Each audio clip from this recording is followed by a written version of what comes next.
রাসূল করিম সাল্লাল্লাহু আলাইহি ওয়াসাল্লাম তিনি হচ্ছেন গোটা বিশ্ববাসীর নেতা। এখন পৃথিবীতে যত নবী এলেন সমস্ত নবীরা হচ্ছেন মানুষ। সমস্ত নবীরা কি? জোরে কোন কি?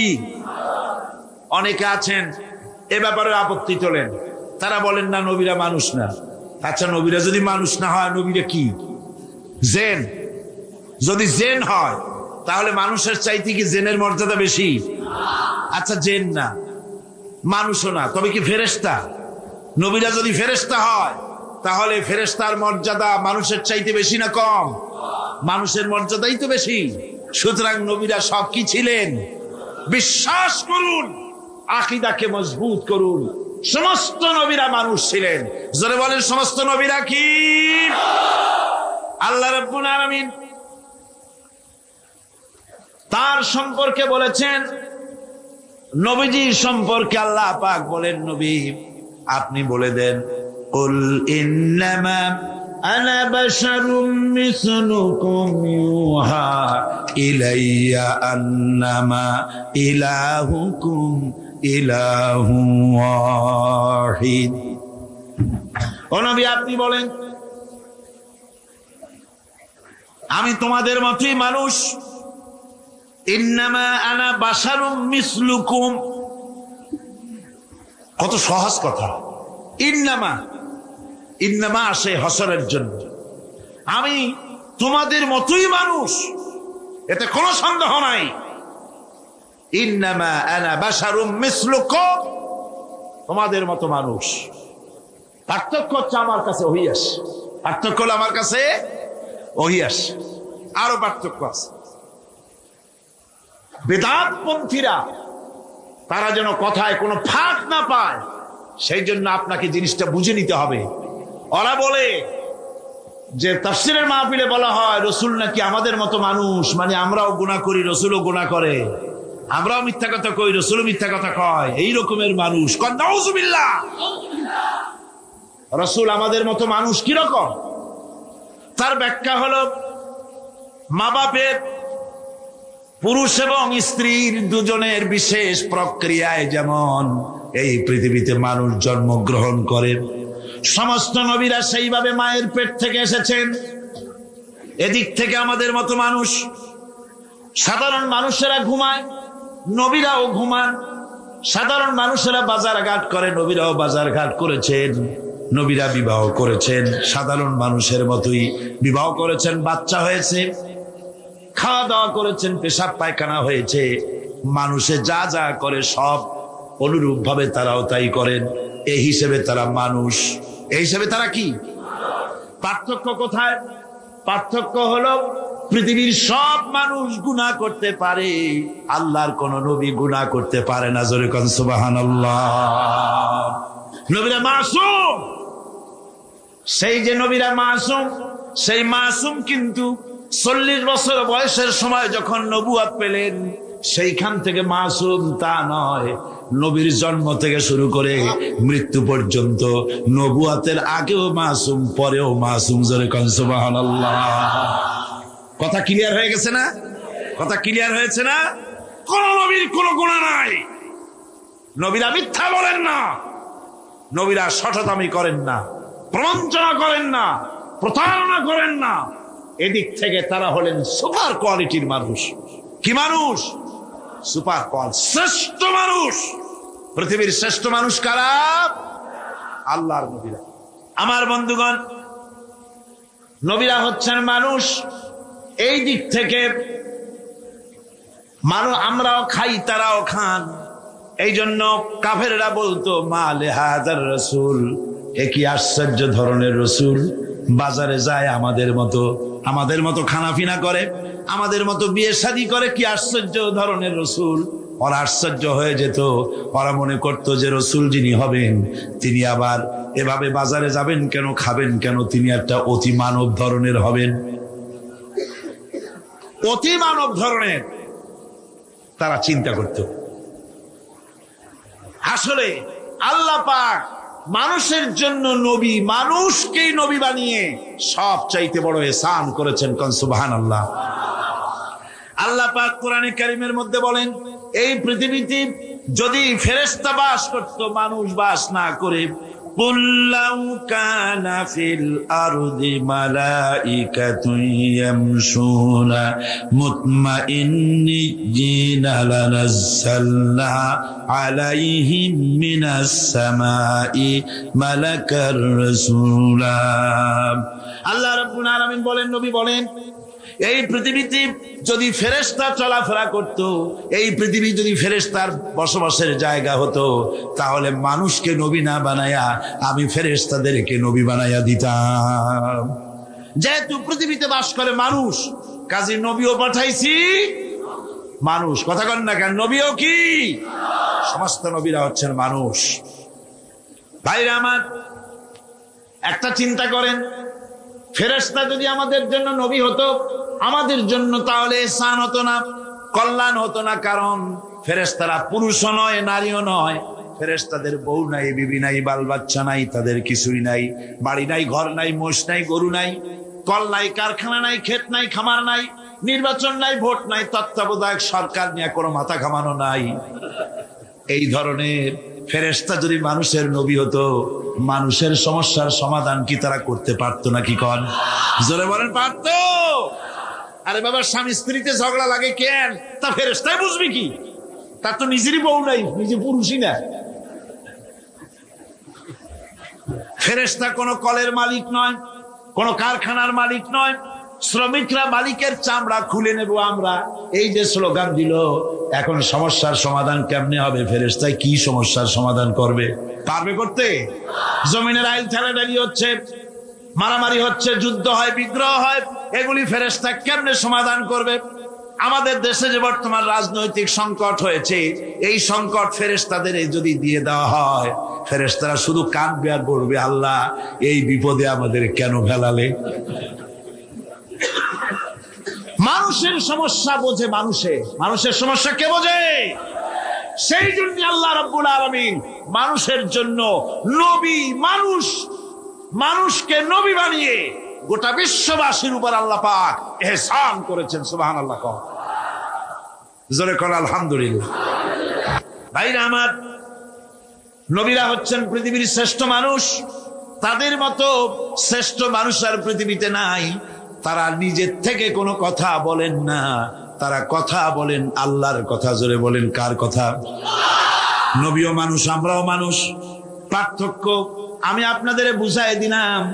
পার্থক্য হলো, দুনিয়ার সব মানুষ মিথ্যা বলতে পারে, গুনাহ করতে পারে, সব রকমের কাজ করতে পারে, কিন্তু নবীরা কোনো গুনাহ করেন না। জোরে কোন সুবহানাল্লাহ। এখানেই পার্থক্য। আর নবীরা যা বলেন আল্লাহর কথা বলেন। কার কথা বলেন? আল্লাহ পাক বলছেন, আমার নবী, ওয়ামা ইয়ানতিকু আনিল হাওয়া ইন হুয়া ইল্লা ওয়াহিয়্যুন ইউহা। নবী আমার নিজের নফসকে অনুসরণ করে, নিজের প্রবৃত্তিকে অনুসরণ করে কোনো কথা বলেন না। নবী যা বলেন সব আমার কথা বলেন, আমি যা বলতে বলি তাই বলেন। নবী যদি আমার থেকে, আমি বলি নাই এমন কোন কথা যদি তিনি আমার নামে কোরআন শরীফের ভিতরে যদি ঢুকাই দিতেন, তাহলে কি করতাম শোনো? ফালাউ তাকাওয়ালা আলাইনা বা'দাল লাকাবিল লাখাযনা মিনহু বিল ইয়ামিন। যদি আমার নবী কোন কথা নিজের থেকে বানিয়ে কোরআনে কারীমের ভিতরে যদি ঢুকাই দিতেন, তাহলে আমি আমার নবীর ডান হাতকে চেপে ধরতাম, আর নবীর কণ্ঠ নালীকে আমি আল্লাহ কেটে ফেলে দিতাম। নবীর গলার এই কণ্ঠ নালীটা কেটে ফেলে দিতাম। আমার নবী, আমি যা বলেছি সেটাই তিনি বলেছেন, নিজের থেকে কোনো কথা বানান নাই। জোরে কোন সুবহানাল্লাহ। এই নবীদের কে বানান? জোরে কোন না, কে বানান নবীদেরকে? আল্লাহ পাক নবী বানান। নবী ভোট দিয়া হয় না, নবী নির্বাচন করে হয় না, নবী ইলেকশন করে হয় না, নবী আল্লাহ বানান। আল্লাহ রাব্বুল আলামিন এই পৃথিবীর বুকে নবীদেরকে পাঠিয়েছেন কেন? আল্লাহ রাব্বুল আলামিন বলেন, وعلى الله قصد السبيل ومنها جائر ولو شاء لهداكم أجمعين আল্লাহ পাক বলেন সোজা রাস্তা বলে দেওয়ার দায়িত্ব আমি আল্লাহ।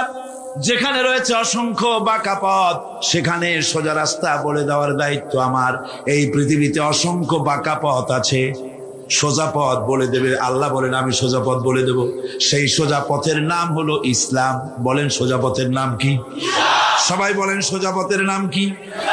সোজা পথ হলো ইসলাম। আর যত পথ আছে সব বাঁকা। ধর্মনিরপেক্ষতাবাদের পথ বাঁকা, সমাজতন্ত্রের পথ বাঁকা, পুঁজিবাদের পথ বাঁকা, জাতীয়তাবাদের পথ বাঁকা। সোজা রাস্তার নাম হলো ইসলাম। সোজা রাস্তার নাম কি? ইসলাম। এই ইসলামের রাস্তাকে দেখাবার জন্য আল্লাহ রাব্বুল আলামিন অসংখ্য পয়গম্বর দুনিয়ায় পাঠিয়েছেন আর নবীদেরকে নিজের পক্ষ থেকে হেদায়েত দিয়েছেন। নবীরা নিজের থেকে কোনো কথা বলেন নাই, নবীদেরকে আল্লাহ পাক বানিয়েছেন। যে নবীর কথা আমি আজকে বলতে চাই আপনাদের সামনে, আমার আলোচনার মূল চারটা পয়েন্ট ছেড়ে দিয়ে নবুয়তের পয়েন্টকে নিয়ে এসেছি। যে কারণে সেটা হলো নবী মুহাম্মদ রাসূলুল্লাহ সাল্লাল্লাহু আলাইহি সাল্লামের কথা আজকে বলবো প্রাণ ভরে ইনশাআল্লাহ। আমার হুজুরের কথা বলবো আজকে। আজকে রাত হলো সেই রাত যে রাতে এই ধুলির ধরা থেকে আল্লাহ পাক তার হাবিবকে আরশে আজিমে নিয়ে গিয়েছিলেন। সুবহানাল্লাহ। এই পৃথিবীর মানুষগুলিকে উদ্ধার করার জন্য আল্লাহ নবীদের পাঠিয়েছেন। মানুষ তো আল্লাহ বানাইছেন, এই মানুষের স্রষ্টা কে? বলেন না কে? এই মানুষগুলো যেন পথ হারাইয়া না যায়, অন্ধকারের ভেতরে তারা যেন দাঁত মুখ না ভাঙ্গি, কোন মুসিবতে যেন মানুষ না পড়ে, চলার জন্য আল্লাহ পাক নূর দিয়া দিলেন, আলো দিয়া দিলেন। আল্লাহ পাক বলেন قد جاءكم من الله نور وكتاب مبين। আমি আল্লাহর পক্ষ থেকে তোমাদের জন্য এসেছে আলো। এই নূর কি? হুজুর। এই নূর হচ্ছেন হুজুর মুহাম্মদ সাল্লাল্লাহু আলাইহি ওয়াসাল্লামকে আল্লাহ পাক নূর বলতেছেন। সুবহানাল্লাহ। হুজুর হলেন নূর। قد جاءكم من الله نور। আমি আল্লাহর পক্ষ থেকে তোমাদের জন্য নূর এসেছে। আর দিয়েছি একখানা কিতাব। কি দিলাম? কিতাব দিয়েছি। নূর দিলাম, এমন নূর দিয়েছি। কোরআনে কারীমের মধ্যে আল্লাহ রাব্বুল আলামিন হুজুর কি সিরাজাম মুনীরা বললেন। প্রদীপ্ত উজ্জ্বল একটা প্রদীপের সঙ্গে তুলনা করলেন। সূর্যের সাথে নয়, চাঁদের সাথে নয়, তারার সাথে নয়, হুজুরকে তুলনা করলেন একটা প্রদীপের সাথে, চেরাগের সাথে। তার মানে হলো সূর্যের আলো যত বেশি হোক, সূর্য কিয়ামত পর্যন্ত যদি চেষ্টা চালায় নতুন আর একটা ছোট্ট সূর্যের জন্ম দিতে পারবে না। চাঁদ যত সুন্দর তার আলো হোক না কেন, কিয়ামত পর্যন্ত যদি চেষ্টা চালায় ছোট্ট আর একটা চাঁদের জন্ম দিতে পারবে না। কথা ঠিক কিনা কন? কিন্তু আপনি চিন্তা করেন, এই চট্টগ্রামে প্যারেড ময়দানের কাছে কারো বাড়িতে একটা মোমবাতিতে আলো জ্বলতেছে, সারা চিটাগংয়ে আর কোথাও আলো নাই। চট্টগ্রামের মানুষগুলি তারা জানলো প্যারেড ময়দানের কোন একটা বাড়িতে একটু আলো আছে। সবাই যার যার চেরাগ নিয়ে ছুটলো আপনার বাড়ি থেকে আলো নেবে। আপনি কি ভয়ের চোটে আলো নিয়ে পলায় যাবেন নাকি? তারা সবাই মিলে যদি আপনার চেরাগ থেকে আলো নেয়, আলো কি কমে যাবে নাকি? আগুন কি কমে যাবে নাকি? সারা বাংলাদেশের মানুষ নদীতে যদি ওই একটা চেরাগ থেকে আলো নেয়, তাতে কি আলো কমবে নাকি? সারা পৃথিবীর মানুষ যদি নেয়, তাও কি কমবে নাকি? আল্লাহ রাব্বুল আলামিন বলেন, হাবিব আপনাকে আমি জ্ঞানের আলো বানাই দিলাম পৃথিবীর বুকে। কিয়ামত পর্যন্ত এই আলো বিকিরণ হবে, এই আলোতে কম পড়বে না। জোরে বলেন সুবহানাল্লাহ। জ্ঞানের আলো। কিসের আলো? ওহীর জ্ঞান। সেই জ্ঞান কোন জ্ঞান? ওহীর জ্ঞান। আল্লাহ পাক নবীকে নূর বানালেন, নূর বানিয়ে পাঠিয়ে দিলেন তাকে। এই দুনিয়ার বুকে নবীদেরকে জ্ঞান দিয়েছেন আল্লাহ সুবহানাহু ওয়া তাআলা। জ্ঞান দিলেন কে? আল্লাহ পাক। সাধারণ নেতা আর নবীরাও নেতা। পার্থক্য হলো সাধারণ নেতারা তারা কথা বলে নিজস্ব মন মস্তিষ্ক দিয়ে, আর নবীরা কথা বলেন আল্লাহর কথা। নবীরা কার কথা বলেন? আল্লাহ পাকের কথা বলেন। আর সাধারণ যত নেতা আছে এ সবাই কথা বলে যাদের নিজস্ব মন মস্তিষ্ক প্রসূত কথা। যার জন্য দেখুন হযরত ইব্রাহিম আলাইহিস সালাম তার আব্বাকে ডেকে বললেন, ইয়া আবাতি ইন্নী ক্বাদ জাআনি মিনাল ইলমি মা লাম ইয়াতিকা ফাত্তাবি'নি আহদিকা সিরাতান সাবিয়্যা। হে আমার পিতা, হে আমার আব্বাজান, আমার কাছে এমন ইলম আছে, আমার কাছে এমন এক ইলম এসেছে যে ইলম আপনার কাছে নাই। সুতরাং আপনি আমার অনুসরণ করেন, সোজা রাস্তা আমি আপনাকে দেখাইয়া দেব। আমার কাছে যে জ্ঞান আসছে সেই জ্ঞানটা কার? সেই জ্ঞানটা কার? আল্লাহ পাকের। লূত আলাইহিস সালামকে আল্লাহ পাক বলেছিল, আমি তাকে আমার পক্ষ থেকে ইলম দিয়েছি, হিকমত দিয়েছি। এভাবে প্রত্যেক নবীর কাছে ইলম আর হিকমত গিয়েছে কার কাছ থেকে? আল্লাহ পাকের কাছ থেকে। আল্লাহ পাকই হচ্ছেন সমস্ত নবীদেরকে জ্ঞান দান করেছেন, আর নবীকে বানিয়েছেন বিশ্ব নবী। আমাদের নবী যিনি মুহাম্মদ সাল্লাল্লাহু আলাইহি ওয়াসাল্লাম, তিনি কি নবী? আল্লাহ পাক কোরআনে কারীমের মধ্যে বলেছেন, কুল ইয়া আইয়ুহান নাসু ইন্নী রাসূলুল্লাহি ইলাইকুম জামিআ। আল্লাহ রাব্বুল আলামিন বলেন, হে নবী আপনি বলে দেন এই পৃথিবীর সমস্ত মানুষের জন্য, তোমাদের সকলের জন্য আল্লাহ আমাকে রাসূল বানিয়ে পাঠিয়েছেন। আমি তোমাদের সকলের জন্য রাসূল, সবার জন্য। এই পৃথিবীতে আকাশে জমিনে আল্লাহ যা বানাইছেন সব কিছুর উপরে আমি রাসূল। আর বিশ্ব নেতা বিশ্ব নবী হওয়ার জন্য যা কোয়ালিটি থাকা দরকার সব কোয়ালিটি আল্লাহ হুজুরকে দিয়েছিলেন, দেন নাই? জোরে বলেন, দেন নাই? আচ্ছা আপনারা বলেন তো, হুজুর কোন মাদ্রাসা থেকে টাইটেল পাস করছিলেন? হুজুর কি ফাজিল পাস করছিলেন? আলেম, দাখিল, মেট্রিক পাস করছেন? এমএ বিএ কিছু পাস করেন? হুজুর তো লেখাপড়াই জানতেন, হুজুর লিখতেও জানেন না, পড়তেও জানেন না, এমনকি নিজের নাম সই করতেও পারতেন না। তাই বলে হুজুর কি মূর্খ ছিলেন? নাউযুবিল্লাহি মিন যালিক। রাসূলকে যদি কেউ মূর্খ মনে করে, তার মতো মূর্খ আকাশের নিচে জমিনের উপর একটা হতে। এবার শুনুন নবীজি নিজে কি বলেন। আল্লাহর নবী বলেন, ইন্নামা বুইসতু মুআল্লিমান। নবীজি বলেন, শুনে রাখো, আমি পৃথিবীতে প্রেরিত হয়েছি একমাত্র শিক্ষক হিসাবে। জোরে বলেন সুবহানাল্লাহ। পৃথিবীর সমস্ত মানুষের শিক্ষক হয়ে পৃথিবীতে আমি আসছি, সমস্ত মানুষের শিক্ষক। আল্লাহ রাব্বুল আলামিন এই পৃথিবীতে কোন মানুষের কাছে তাকে পড়ান নাই। তার কারণ হলো মানুষ তার নিজস্ব জ্ঞান দিয়ে তাকে জ্ঞান দান করবে। সেই জ্ঞান দিয়ে রাসূল কি করবেন? তিনি বিশ্ব নেতৃত্ব কেমনে দেবেন?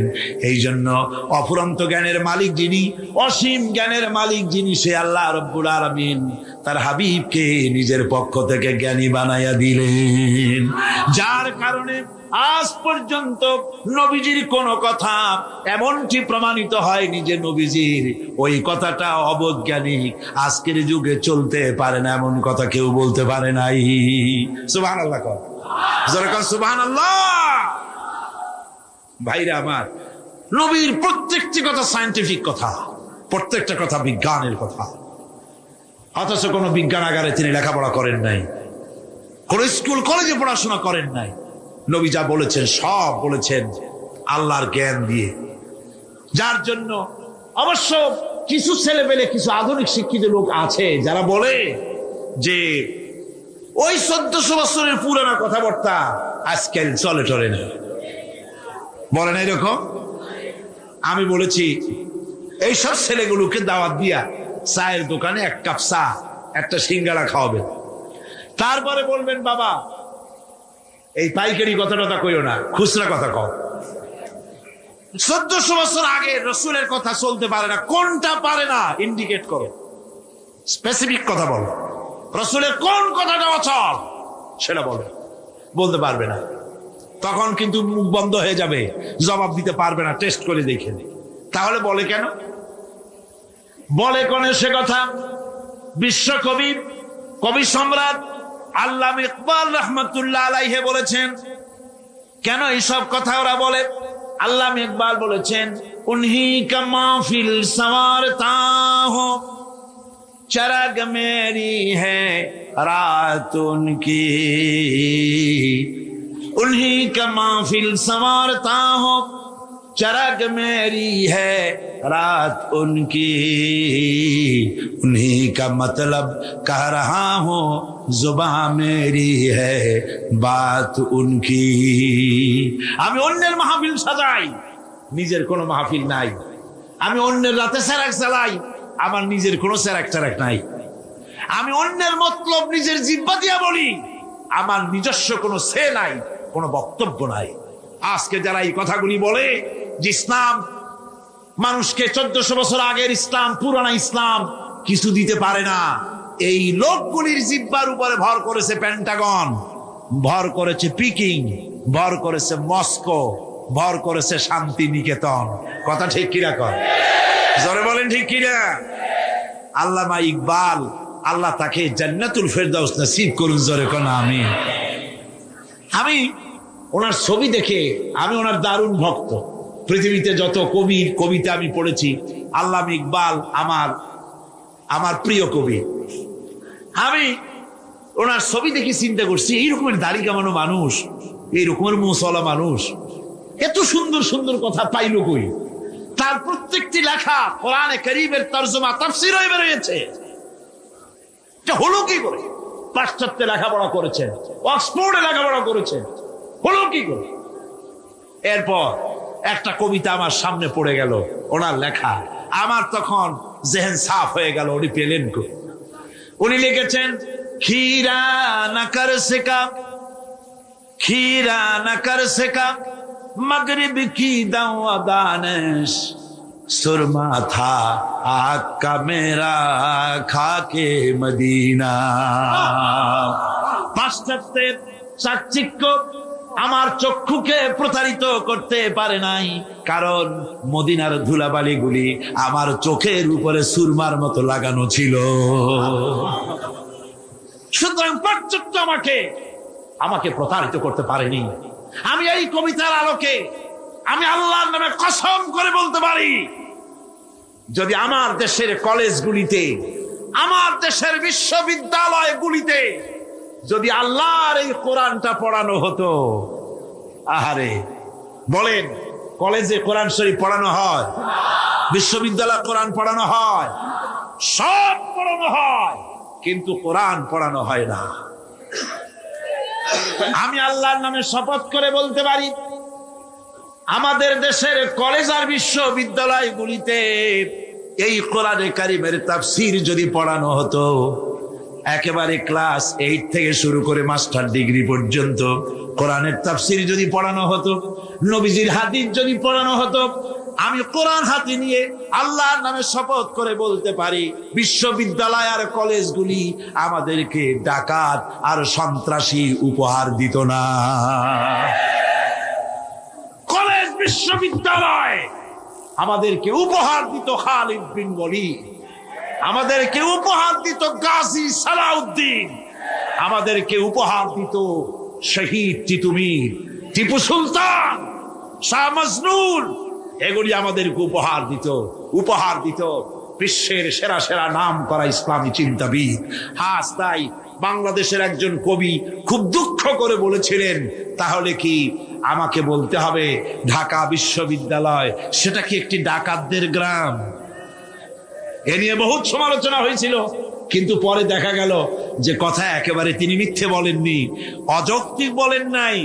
মারামারি যখন শুরু হয় বিশ্ববিদ্যালয়, হায় রে আল্লাহ, পুলিশেরা যা দৌড় দেয় চতুর্দিক দিয়া, কি এর পাহারা দেওয়া, বন্দুক ফালাইয়া থুইয়া বাবারে মা কই দৌড় দেয়। আল্লাহ জান তো আমারটা বাসু, পরেরটা পরের কথা।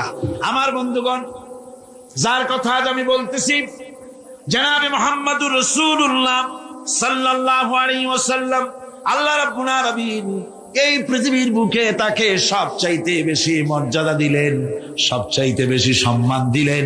পৃথিবীতে যত নবী এসেছেন, কওমের নবী, গোত্রের নবী, এলাকার নবী, মুহাম্মদ সাল্লাল্লাহু আলাইহি ওয়াসাল্লামকে বানালেন বিশ্ব নবী। তারপরে আল্লাহর নবী, আল্লাহ রাব্বুল আলামিন বান্দাদেরকে বলেছেন, অন্যান্য যুগে নবীরা, উম্মতরা তাদের নবীদেরকে নাম ধরে ডাকাডাকি করত, তোমরা যেন আমার নবীকে নাম ধরে ডেকো না। সুবহানাল্লাহ। এই কোরআন শরীফের ভিতরে ইয়া আদম, ইয়া জাকারিয়া, ইয়া ইয়াহইয়া, ইয়া মূসা, ইয়া ইব্রাহিম, এভাবে করে নবীদেরকে আল্লাহ রাব্বুল আলামিন নাম ধরে ধরে ডেকেছেন। কিন্তু মুহাম্মদ সাল্লাল্লাহু আলাইহি ওয়াসাল্লামকে ইয়া মুহাম্মদ বলে কোরআন শরীফে কোথাও ডাকেন নাই। সুবহানাল্লাহ, জোরে কোন সুবহানাল্লাহ। নিজে তো আল্লাহ ডাকলেনই না, নিজে তো হুজুরকে কোথাও আল্লাহ নাম ধরে ডাকলেন না, বরং উম্মতদেরকেও নিষেধ করে দিলেন আমার নবীকে এভাবে নাম ধরে কখনো ডাকাডাকি করবে না। আল্লাহ পাক তার নবীকে এভাবে মর্যাদা দিলেন, সম্মান দিলেন। এ সম্মান সকল দিক থেকে সম্মান, সৌন্দর্যের দিক থেকে, দেখার দিক থেকে, মর্যাদার দিক থেকে রাসূলকে এমন বানালেন, হযরত আদম থেকে শুরু করে ঈসা আলাইহিস সালাম পর্যন্ত এই পৃথিবীতে যত নবী আল্লাহ পাঠালেন, সমস্ত নবীদের গুণাবলী এক জায়গায় করে একা মুহাম্মদ সাল্লাল্লাহু আলাইহি ওয়াসাল্লামকে আল্লাহ দান করে দিলেন। সৌন্দর্য দিলেন এত বেশি। হযরত আয়েশা সিদ্দিকা রাদিয়াল্লাহু তাআলা আনহা বলেছেন, যারা নাকি হযরত ইউসুফকে দেখে নিজেদের অজান্তে নিজেদের হাতের আঙ্গুলগুলো কেটে ফেলে দিয়েছিল, ওরা যদি মুহাম্মদ সাল্লাল্লাহু আলাইহি ওয়াসাল্লামকে দেখতে পেত, তাহলে নিজের হাত কাটতে কাটতে কখন যে নিজেদের কলিজা কেটে ফেলে দিত ওরা টের পেত না। হযরত ইউসুফকে দেখে কিছুমাত্র মহিলারা নিজেদের আঙ্গুল কাটায় দিয়েছিল, আর রাসূলকে দেখে সাহাবায়ে কেরাম তাদের কল্লা কাটায় দিয়েছিলেন। এই সম্মান, এই মর্যাদা দিয়ে আল্লাহ রাব্বুল আলামিন তাকে দুনিয়ায় পাঠাই দিলেন, দায়িত্ব দিয়ে দিলেন, জমিন হলো আমার। হুয়াল্লাযী আরসালা রাসূলাহু বিল হুদা ওয়া দীনিল হক লিইয়ুযহিরাহু আলাদ-দীনি কুল্লিহি ফাকাফা বিল্লাহি শাহীদা। দায়িত্ব দেওয়া হলো, এই জমিন হলো আমার, আমার জমিনের উপরে আমার দেওয়া বিধানকে কায়েম করে দিবে, এটাই দিলাম দায়িত্ব। এই দায়িত্ব পালন করতে নবীজির মক্কি জিন্দেগিতে 13 বছর সময় লাগলো মানুষ তৈরি করতে। 13 বছর পূর্ণ হওয়ার পথে এমন সময় রব্বুল আলামিন ইচ্ছে করলেন নবীজিকে আপন দরবারে ডেকে নেবেন, কিছু খাস কথা বলার জন্যে নিজের দরবারে ডেকে নেবেন, মেরাজ করাবেন, আর সে আজিবে ডেকে নিবেন।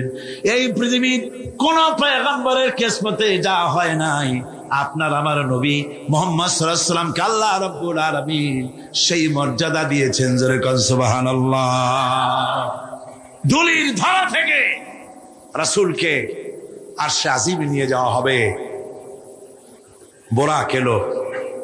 বোরাক হচ্ছে বারকুন থেকে উৎপত্তি, এর অর্থ হচ্ছে বিজলি, বৈদ্যুতিক গতি সম্পন্ন, ঘোড়ার চাইতে ছোট, খচ্চরের চাইতে বড়, এই জাতীয় একটা প্রাণীর মতো হযরত জিবরাইল নিয়ে আসলেন। আমাদের দেশে কারো কারো বাড়িতে আয়নায় বাঁধানো থাকে এই ছবিটা। ঘোড়া আছে, 2টা ডানা আছে, মাথাটা মেয়ে লোকের মতো, চুলগুলো ঝুলে পড়ছে, নিচে লেখা আছে হাজা বুরাকুন নবী সাল্লাল্লাহু আলাইহি ওয়াসাল্লাম। আন্দাজে কোথায় পাইছে আল্লাহ? মিথ্যে কথা, বাজে কথা। আল্লাহ এরকম একটা মেয়ে লোক মার্কা ঘোড়া পাঠাইছিল হুজুরকে নেওয়ার জন্য, এটা কথা হইল। রাসূলকে মক্কা থেকে, উম্মে বাবে উম্মে হানি থেকে হুজুরকে বের করে নিয়ে যাওয়া হলো বাইতুল মাকদাসে। সমস্ত পয়গম্বর, দুনিয়া আল্লাহ যাদের পাঠিয়েছিলেন, সমস্ত রূহ উপস্থিত ছিল সেখানে। রাসূল করিম সাল্লাল্লাহু আলাইহি ওয়াসাল্লাম এখান থেকে মেরাজ করলেন।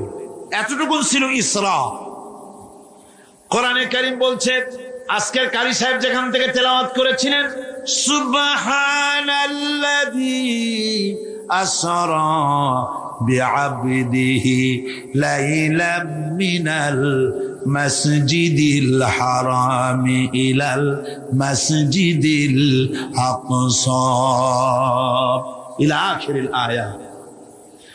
কারো কারো মাথার মধ্যে যারা বিজ্ঞান পড়াশোনা করে বা আধুনিক চিন্তিত লোক, আধুনিক শিক্ষিত লোক, তাদের মধ্যে এই চিন্তাটা আসতে পারে যে ল অফ গ্র্যাভিটেশন পার হয়ে, মাধ্যাকর্ষণ শক্তি পার হয়ে একটা জড় পদার্থ, একটা জড় শরীর কি করে মাধ্যাকর্ষণ পাড়ি দিয়া উপরে চলে গেল, এটা হাউ ইজ ইট পসিবল, এটা কি করে সম্ভব? চিন্তাটা মাথার মধ্যে আসতে পারে। কিন্তু এখন আর ওইসব চিন্তা নিতে নাই। আমি হিউস্টনে দেখে এলাম আমেরিকার সেই মহাশূন্য গবেষণাগার, সেইখানে দেখলাম বিরাট রকেট, যে রকেটটা তারা পাঠাতে চেয়েছিল কিন্তু পাঠায় না, কি সব প্রবলেম হয়েছে সেই জন্য। সেই তৈরি করা রকেটটা দেখলাম, রকেটটার যে দরজাটা, সেই দরজাটারই ওজন হচ্ছে 20 টন দরজা। এমন টেকনোলজি দিয়ে দরজাটা তৈরি করা হয়েছে যে একটা লোকই দরজাটা এভাবে লাগাই দিতে পারে, আবার খুলেও দিতে পারে। 20 টন ওজন দরজা। আর পুরা রকেটটার ওজনটা কি হবে চিন্তা করেন। 3টা জিনিস থাকে, 2টা থাকে সিলিন্ডার, আর একটা থাকে যেটার ভিতরে মানুষ থাকে, সেই মানুষ বসার জন্য একটা, আর 2টো সিলিন্ডার থাকে। যখন এখান থেকে ছেড়ে দেওয়া হয় তখন দুই দিকে 2টা যে কোল বালিশের মতো থাকে, দেখছেন কিনা ছবিতে আপনারা, এই 2টো জ্বলে পড়ে গেল। যাওয়ার সময় এই 2টোতে যে ফোর্স লাগিয়ে দিল, এই ফোর্সে ল অফ গ্র্যাভিটেশন পার করে দিল। এরপর আর তার কোনো তেল লাগবে না, বিনা তেলে যত খুশি তত উপরে চলে যেতে পারবে। চিন্তা করলাম, মানুষের মাথায় যদি এই জ্ঞান আল্লাহ দেন, এত জটিল জিনিস এত পাওয়ারফুল করে ছেড়ে দেওয়া হয়েছে, ল অফ গ্র্যাভিটেশন পার হয়ে যাওয়ার পর মাধ্যাকর্ষণ শক্তি শুধু পৃথিবীর নাই, প্রত্যেকটা গ্রহ, প্রত্যেকটা উপগ্রহের আলাদা আলাদা মাধ্যাকর্ষণ আছে। যদি তা না থাকতো, একটার থেকে আর একটা বিচ্ছিন্ন হয়ে পৃথিবীতে লন্ডভন্ড হয়ে যেত। প্রত্যেকটার আলাদা আলাদা মাধ্যাকর্ষণ শক্তি আছে। তো সেই জিনিসটা এভাবে চলে যায়। আল্লাহ রাব্বুল আলামিন তার হাবিবকে নেবেন, আপনার অত চিন্তা কেন, যেটা গেল কেমনে, এটা কি করে সম্ভব, আপনার মাথায় ঢুকবে না। আপনার আমার মাথায় ঢুকবে না, ঢুকবে না বলেই ঘটনার সূত্রপাত আল্লাহ কেমনে করছে সেদিকেই লক্ষ্য করেন। দুনিয়ার মানুষ, তুমি আমার কুদরত তোমার মাথায় ঢুকবে না। সেই জন্য ইসরার ঘটনা বলতে গিয়া রব্বুল আলামিন শুরুই করলেন সুবহানাল্লাযী আসরা বিআবদিহি। সুবহানাল্লাযী, সমস্ত দুর্বলতা অক্ষমতা থেকে মুক্ত সেই সত্তা যিনি তার বান্দাকে ইসরা করিয়েছেন, মেরাজ করিয়েছেন। সুবহানাল্লাহি ওয়া বিহামদিহি। সমস্ত দুর্বলতা অক্ষমতা থেকে মুক্ত তিনি পার করে নিয়ে গিয়েছেন। তারপরে মুহূর্তের ভিতরে মহাশূন্য পাড়ি দিয়ে, সেই মহাশূন্য মানে কি, এইখান থেকে সূর্য কত দূরে জানেন না? 9,30,00,000 মাইল দূরে এখান থেকে সূর্য। সেই সূর্য, তারপরে রয়েছে গ্যালাক্সি, মিল্কি ওয়ে, গ্রহ নক্ষত্র, সে যে কত দূরে, যে সমস্ত তারকা, এমন বহুত তারকা আছে যে তারকা সৃষ্টির পর তার আলো পৃথিবীর মাটি আজ পর্যন্ত স্পর্শ করে নাই, অথচ আলোর গতি প্রতি সেকেন্ডে কত মাইল? 1,86,000 মাইল। এই 1,86,000 মাইলের সেকেন্ড, এর মিনিট, এর ঘন্টা, এর দিন, এর সপ্তাহ, এর মাস, এর বছর, এটাকে বলা হয় লাইট ইয়ার, আলোকবর্ষ। সেই তারকা তৈরি হওয়ার পর কত সহস্র সহস্র লাইট ইয়ার চলে গেল, আজও পর্যন্ত সেই তারকার আলো পৃথিবীর মাটি স্পর্শ করতে পারে নাই। তাহলে সেই তারা কোথায়? আল্লাহ রাব্বুল আলামিন তার হাবিবকে চাঁদ, সূর্য, গ্রহ, নক্ষত্র, মহাশূন্য পাড়ি দিয়ে, তারপরে 7 আকাশ পাড়ি দিয়ে সিদরাতুল মুনতাহা পর্যন্ত নিয়ে গেলেন। জোরে কোন সুবহানাল্লাহ। এবার সিদরাতুল মুনতাহা পর্যন্ত যাওয়ার পথে যত ঘটনা ঘটলো, সেগুলো আপনারা ইতিহাস থেকে পড়ে নেবেন, ওগুলি বলার সময় আমার কাছে নাই। সিদরাতুল মুনতাহায় যাওয়ার পর হযরত জিবরাইল বলেন, আর আমি যেতে পারবো না, এটা হলো বিপজ্জনক বর্ডার। আমি যদি আর এক চুল অগ্রসর হই তাহলে আমি জ্বলে পুড়ে ছাই হয়ে যাব, আমার আর যাওয়ার অধিকার নাই।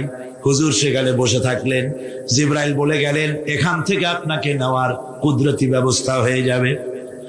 রাসূল দুনিয়ায় ফিরে এসে হযরতে বেলালকে ডেকে বলেছিলেন, বেলাল গো, এমন কি আমল তুমি করো আমারে শোনাও। হযরতে বেলাল বলেন, হুজুর আমার আমল তো সব আপনি জানেন। কয় না, কি করো শোনাও। বেলাল বলেন, হুজুর খাস আমলের মধ্যে এতটুকু আছে যে আমি কখনো বিনা উজুতে থাকি না, যখন উজু চলে যায় উজু করি আর উজুর ইহতিমামের জন্য 2 রাকাত নফল নামাজ পড়ি। হুজুর বলেন, বেলাল তুমি এই আমল ছাড়বা না, কারণ সিদরাতুল মুনতাহায় হযরত জিবরাইল আমারে যখন ছেড়ে চলে গেলেন, আমার একা একা বড় ভয় লাগতে লাগলো। তখন আমার মনে হচ্ছিল তুমি যেন আমার চতুর্দিকে হাঁটতেছো। আমার ভাইরা, রফরফ নামক বিছানা চলে এলো। কুদরতি এই বিছানায় চড়ে নবীজি আল্লাহ রাব্বুল আলামিনের দরবারে আরশে আজিমে পৌঁছে গেলেন। জোরে বলেন সুবহানাল্লাহ, জোরে বলেন সুবহানাল্লাহ। যেখানে পৃথিবীর কোন মানুষের যাওয়া সম্ভব নয়, গোটা পৃথিবীর মানুষের মর্যাদা আল্লাহ পাক বাড়াই দিলেন। আরশে আজিমে হুজুরকে নিয়ে গেলেন। তারপরে তিনি কথাবার্তা হুজুরের সাথে কি বললেন, সেই কথাগুলি নিয়ে আমাদের দেশে কথা হলো এই যে হুজুরকে নিয়ে আল্লাহ 5 ওয়াক্ত নামাজ দিছিলেন তো 50 ওয়াক্ত। মুসা আলাইহিস সালামের সাথে দেখা না হইলে তো কাম সারছিল, আমাদের আর উপায় ছিল না। আরে ভাই, শুধু নামাজ দেওয়া যদি উদ্দেশ্য হবে তাহলে রোজার মতো তো আল্লাহ দুনিয়ায় বসে দিতে পারতেন কিনা, হজের মতো জাকাতের মতো পারতেন কিনা। শুধু নামাজের জন্য নয়, আল্লাহ পাকের কায়নাত দেখাবার জন্য আল্লাহ পাক তাকে নিয়েছিলেন। বেহেশত দেখাইছেন, দোজখ দেখাইছেন, ভালো কাজ করলে কিরকম শান্তি হবে, খারাপ কাজ করলে কিরকম শাস্তি হবে চোখে দেখাই দিয়েছেন। মুহাম্মদ রাসূলুল্লাহ সাল্লাল্লাহু আলাইহি ওয়াসাল্লামকে মেরাজ থেকে ফিরে এলেন, ঘরে এসে দেখেন উজুর পানি, উজু করে যে গেছিলেন উজুর পানি তখনও গড়াচ্ছে। যে দরজা দিয়ে বেরিয়েছিলেন দরজাটা ধাক্কায় তখনও কাঁপতেছে। যে বিছানায় শোয়া ছিলেন সে বিছানায় মানুষ শুয়ে থাকলে যেমন উষ্ণ থাকে সেরকমের উষ্ণ ভাব তখনও আছে। কেমনে হলো মাথায় ঢুকবে না। সুবহানাল্লাহ কোন ঢুকবে, জোরে কোন সুবহানাল্লাহ। এটার ব্যাপারে কোন বিজ্ঞান দর্শন যুক্তির প্রয়োজন নাই। প্রয়োজন শুধু এতটুকু, আল্লাহ তার হাবিবরে নেবেন, কত দ্রুত নিবেন, কত দ্রুত পাঠাবেন এটা তিনিই ভালো জানেন, আমাদের কোনো জানার কথা না, ঠিক কিনা কর। তবে দৃষ্টান্ত যদি চান তাহলে আমি দৃষ্টান্তটা এভাবে দিতে পারি, বুঝাবার জন্য একটা দৃষ্টান্ত দিতে পারি।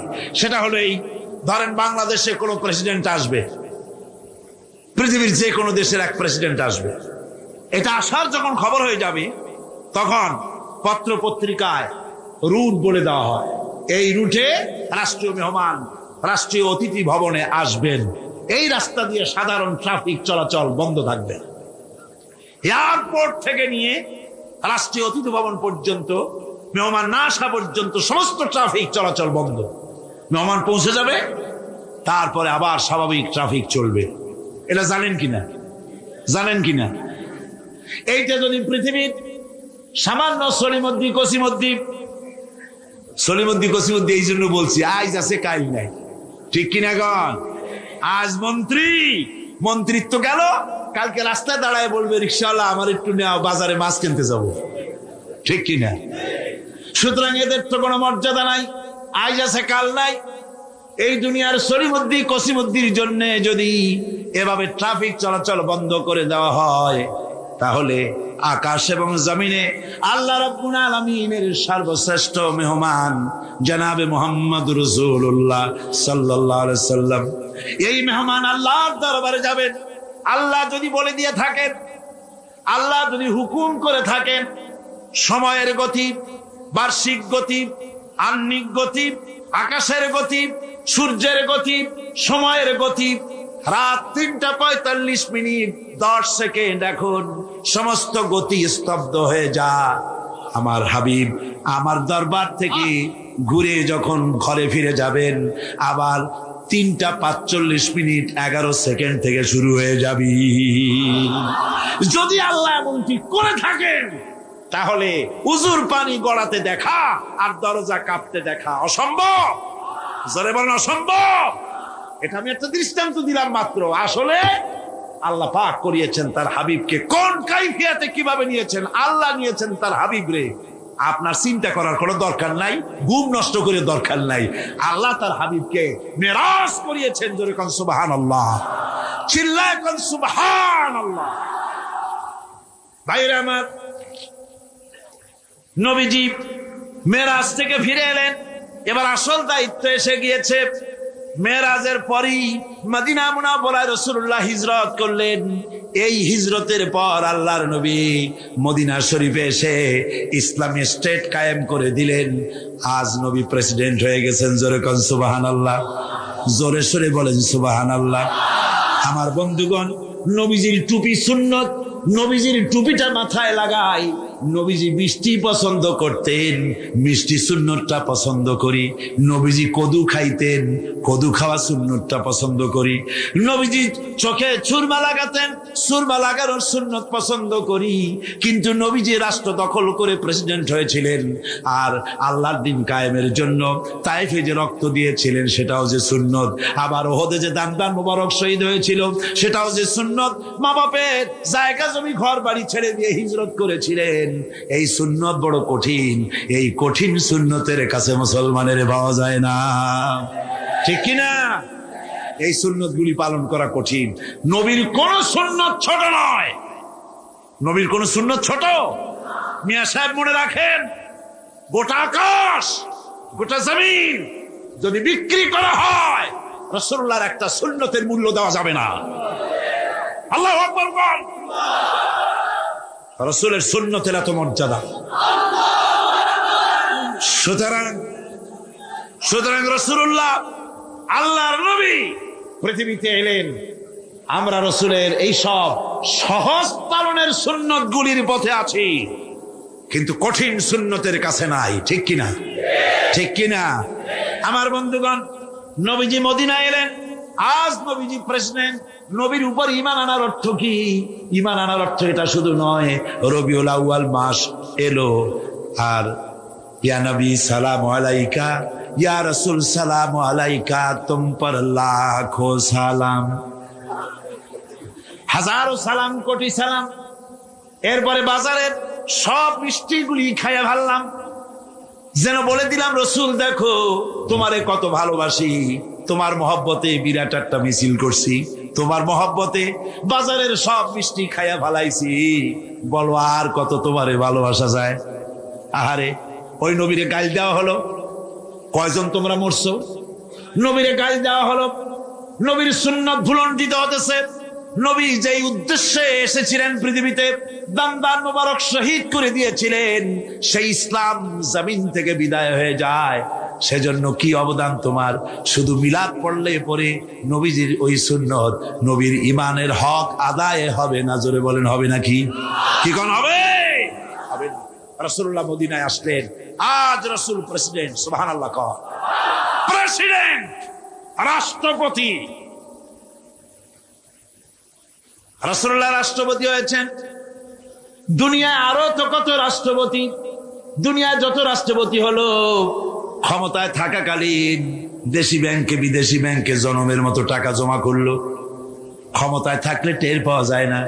যখন ক্ষমতা চলে যায়, তখন দুর্নীতি দমন বিভাগ এত দুর্নীতি তালাশ করিয়া খুঁজা পায়, তখন তারা চিন্তা করে লোকটা যদি সুযোগ পেত তাহলে গোটা বাংলাদেশ বিদেশি ব্যাংকে জমা দিয়ে দিত,